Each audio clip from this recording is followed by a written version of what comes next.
Hey guys，我係 Carl。Pokemon Go 咧就推出咗新嘅活動啦，就由今日開始去到3月30號嘅凌晨4點，講緊都係香港同台灣時間啦。咁呢一個星期入邊咧就會大量嘅水系精靈會出現嘅，咁當中亦都包括貝貝龍啦。咁於是我就親身測試咗，就講有幾多貝貝龍。咁大家可以留意下我手機嘅右上角嗰個時間嘅。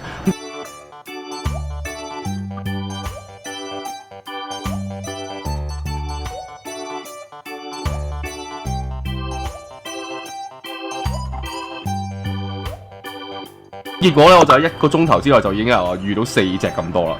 咁所以仲未有貝貝龍嘅朋友就好好把握呢個機會啦。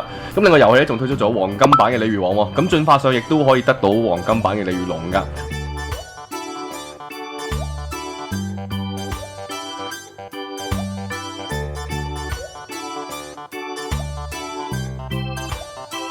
不過喺地圖上咧就見唔到佢有冇閃光，要撳入去先知嘅，而且係完全隨機嘅。你可以同成班 friend 一齊玩嘅時候，可以淨係得你遇到嘅啫。好啦，活動介紹嚟呢度啦，祝大家好運，再見。